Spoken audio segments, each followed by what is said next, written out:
Forecast. I'm Joseph, the host of the UFC Forecast, and we're back for the early predictions and betting breakdown for UFC Vegas 76. And we're back at the Apex in Las Vegas. Main event, Sean Strickland versus Abus Magomedov. It's going to be a banger fight, and Sean Strickland's coming in as a pretty big favorite right now, 157. Abus is 230 right now on Betway Sportsbook. But first, we're going to go over the recap from last week in Jacksonville.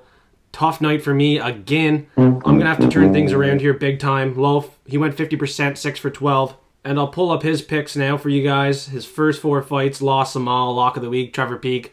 He was in a very close fight with Chepe, Marischal, and Marischal got that one done by a decision. His next 4 fights on the prelims, he hit every one of them. Ricky, Rebecca, Brown, and Magny. And on the main card, he started off pretty good with a submission from Brendan Allen. And then we both had Gabriel Santos, who got knocked out by David Onama, which I mentioned he could get that lucky shot, and he did. So, kind of pissed off I didn't switch my pick to David Onama, because I kind of had some faith in him. He was on my DraftKings lineup, stuff like that. But it is what it is. We're going to turn things around big time here. My lock of the week, Justin Taffa. No contest. He got eye poked there. Unfortunate. And Austin Lane was Lowe's only underdog of the week, so that was scratched. And my other lock, Zalga Zumagulov, lost another split decision, very close fight.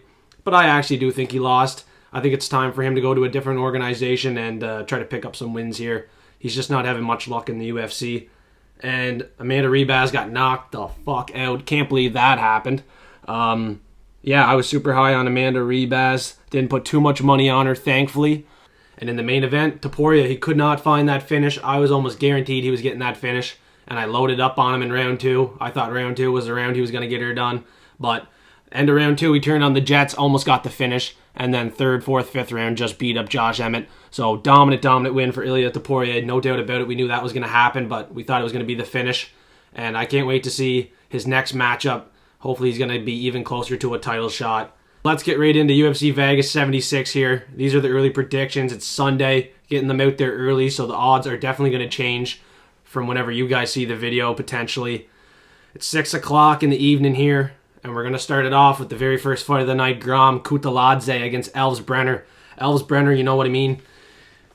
Beat Zuberi Tukogov, and everybody was locked in on Zuberi Tukogov. That was a split decision. But in this matchup here, he's getting a very tough test in Guram Kutateladze, who's been training with Khamzat Chimaev.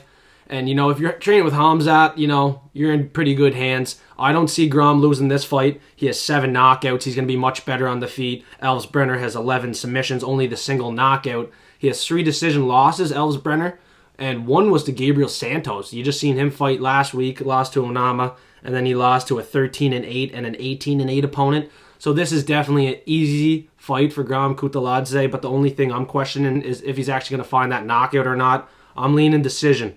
He had a split decision his last fight against Ismagulov, and he lost that one. But before that, he had a split decision win over Mateus Gamrot. And in this one, I just think he's going to dominate by a decision. Elves Brener has never been finished yet. And if you look at the guys that Guram has finished, the last opponents he's finished were 9-5, 28-21, 17-5. So I'm going to give Elves benefit of the doubt. I think he's tough enough to survive 3 rounds here with Guram Kutateladze, who's a big favorite. So you're definitely going to find some value for the decision prop when it comes out. And next up, we got a heavyweight fight. I'd stay clear of this one. Just straight up, stay clear of this one. It's Alexandr Romanov and Blagoy Ivanov. Alexandr Romanov should win this fight. He was a great prospect coming into the UFC, super high caliber, 11 first-round stoppages, and he mixes it up. 6 knockouts, 9 submissions. He has 2 submission wins in the UFC, one over Delima, the other over Sherman in the very first round, and then he has a knockout over Vandera. You know, he's not fighting the highest level guys, and when he had to fight Volkov and Tybura, it didn't go his way at all. And his last fight against Volkov, he came in there, he did not look in shape. He did not look motivated, he didn't look ready to fight. And in the Tybura matchup, you know, it was at elevation. He gassed out. So in this one, you just don't know what the hell to expect out of Alexandr Romanov. But when he first started out and when he was a prospect coming into the UFC, this guy was the real deal and he was finishing guys. And now he's just doesn't seem to be motivated. So on the scales, that's when I'm going to get a better look at this fight. For right now, like Blagoy Ivanov easily can get this done by a decision. He's a grinder. He has a cement chin. I don't think he's getting knocked out, that's for sure. If he's going to lose, probably by a submission. And if it goes the distance, I really like Blagoy Ivanov. And because it's a heavyweight fight, that's what I mean. I'm staying clear of this one. I'm not betting it. You guys can do what you want, but if you're going to bet it, wait till those face-offs just to see if Alexandr Romanov's been eating cheeseburgers all week or not. And next up, we got a pretty low-level women's fight in the flyweight division between Luana, Carolina, 8-4, and undefeated newcomer Ivana, Petrovic, 6-0. And I don't like that she's a 2-1 favorite, almost a 3-1 favorite, coming in here, 6-0, green as fuck. And looking at her last opponents, her last win was over a 7-2. She got that done in the 4th round by submission. Her next fight was against a 3-1 fighter, and that was a 3rd round submission.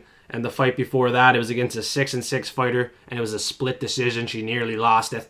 Luana, Carolina is probably definitely the play here. She has the UFC experience. She just lost a close split decision to Joanne Wood, and she's been in the octagon with Molly McCann and Ariane Lipsky. So she's been in there with some pretty good competition. She's 3-3 in the UFC, settling in here. 5 wins by decision. She's not much of a finisher. She has no power.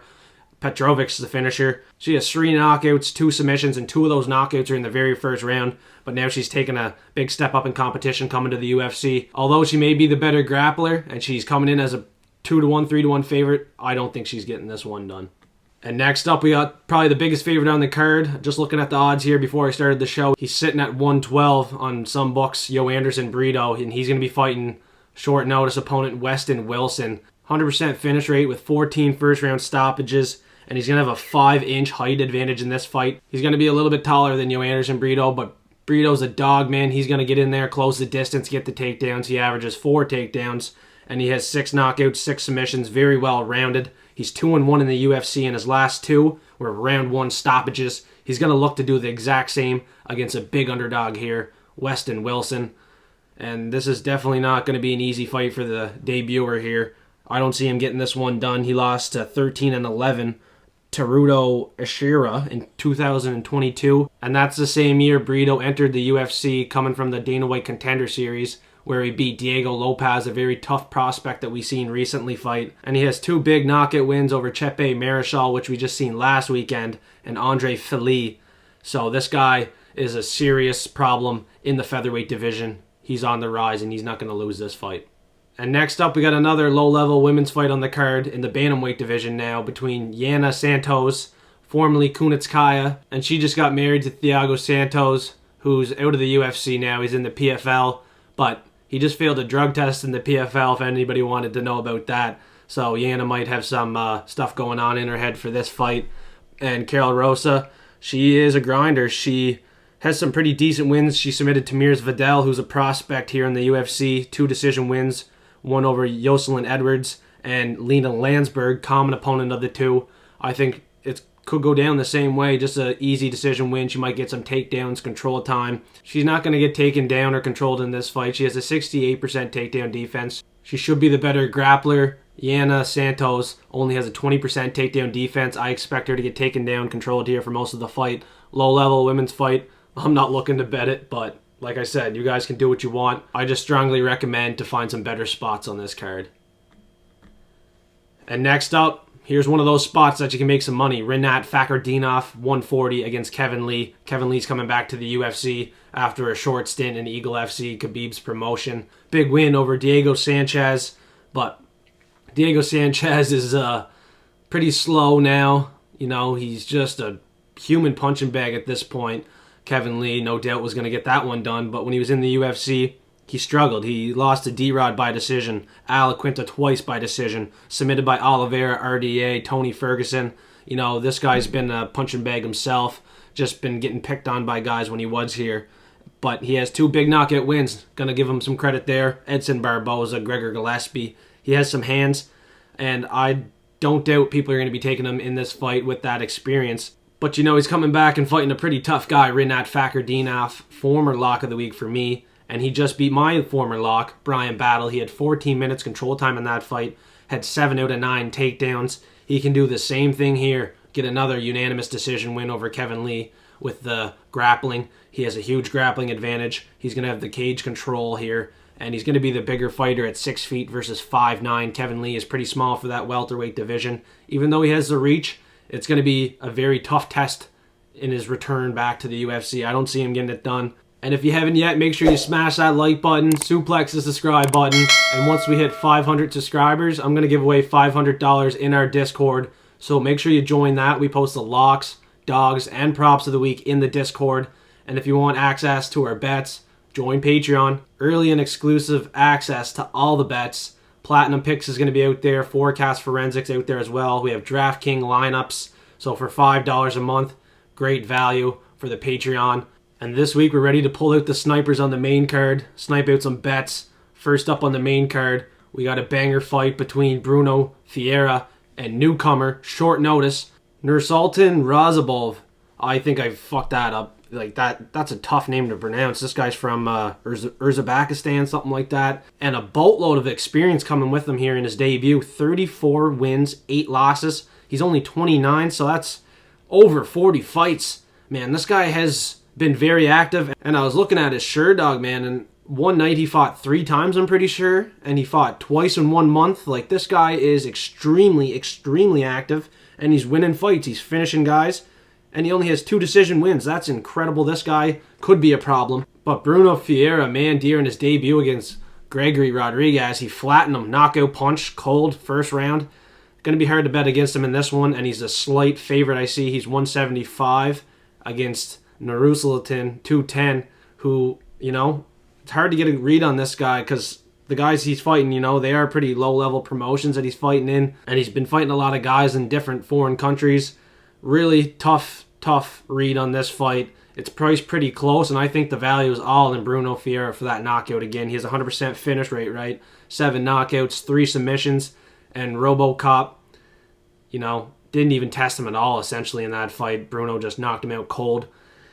And RoboCop is well proven in the UFC, and just based off that last fight, you know, I think Bruno Ferreira has a package in the middleweight division. He could possibly enter the top 15. He does have 100% takedown defense to go along with his great hands.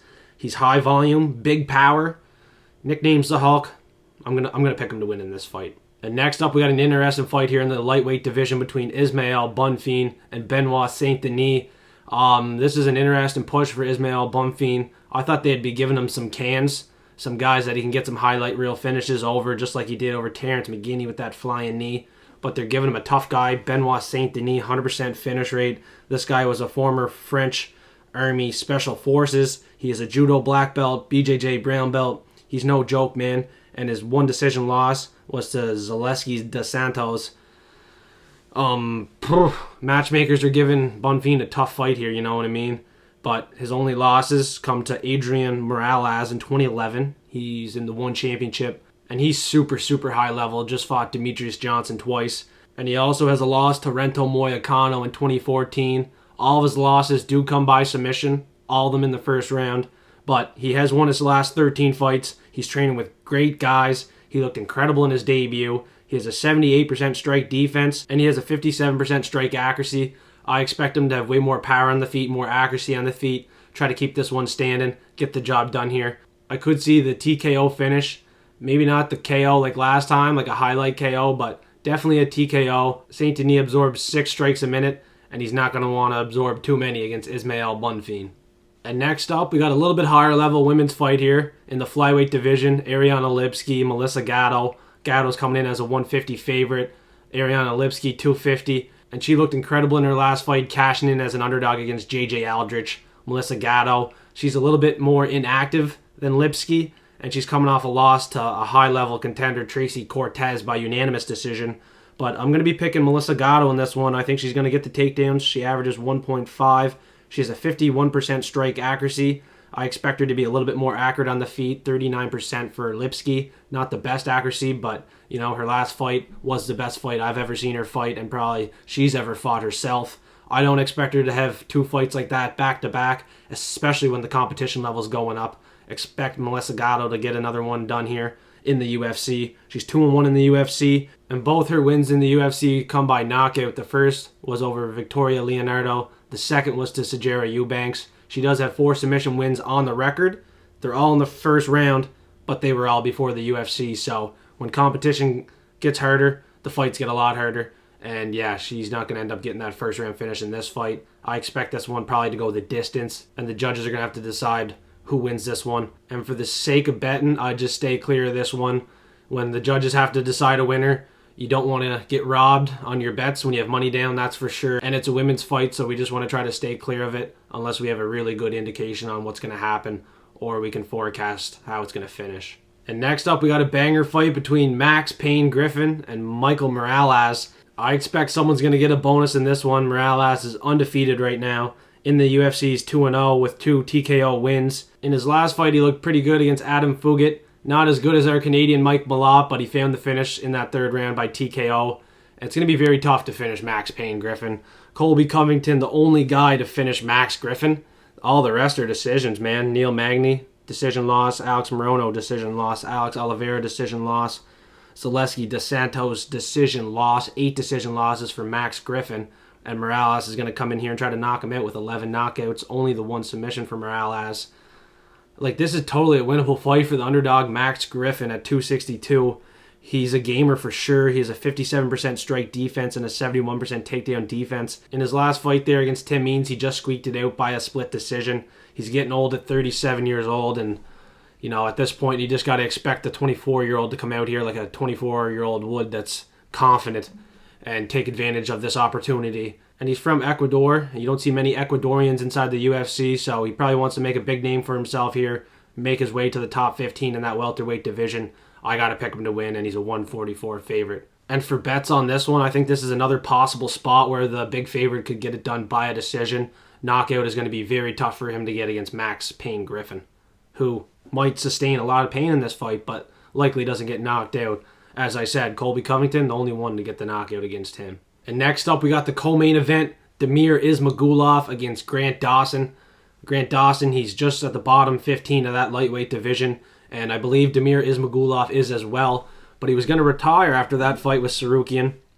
Sarukian's tough, man. Like, he's probably going to be near a champ soon, if not top 3 guy in the lightweight division. Grant Dawson just submitted Marco Madsen. Madsen, you know, he is an Olympic wrestler, but he's been taken down a lot in the UFC, so Grant Dawson's wins, you know, aren't the best level. He did end up finding the submission against Jared Gordon, Derek Minner, and Michael Trezano, but those guys haven't cracked top 15 yet. He has a win over Julian Rosa by a decision. Couldn't find the finish against Rosa.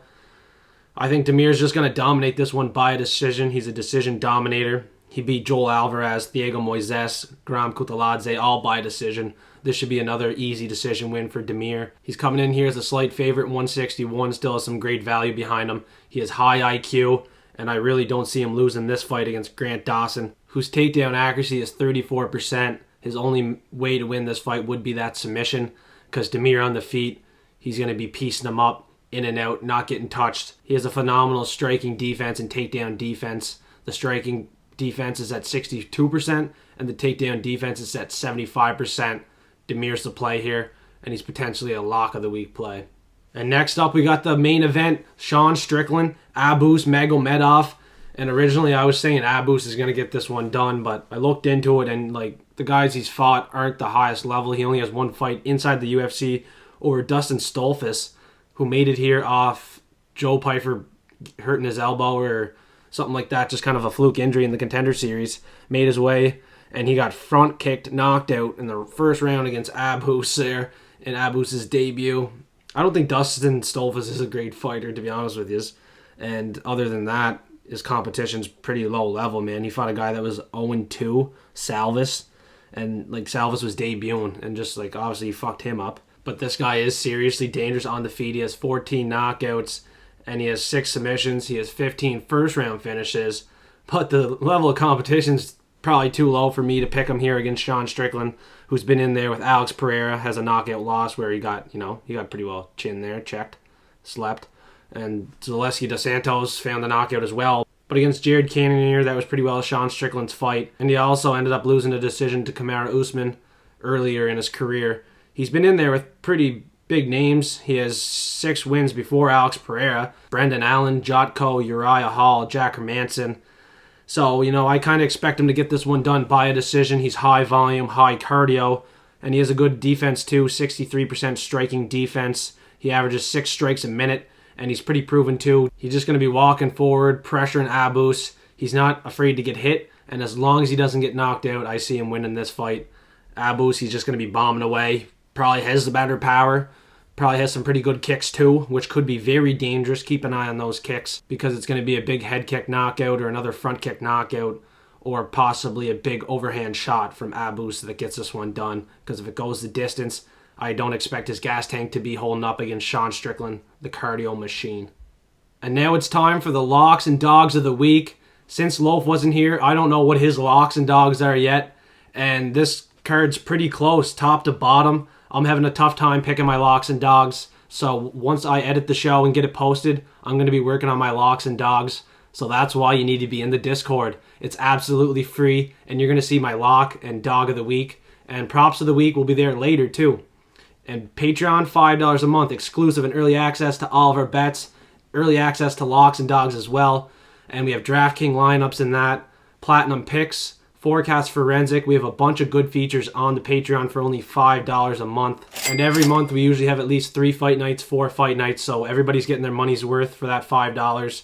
Really appreciate that support. And I'm going to give away $500 to one lucky person who wins the giveaway bot in Discord. But I got to hit that 500 subscribers first. Suplex the hell out of that subscribe button. Smash the like button. And I appreciate you guys for tuning in this week. And don't forget to stay tuned till Friday's show, the post-weigh-in face-off show. I'm going to go over the face-offs, my final predictions, and bets.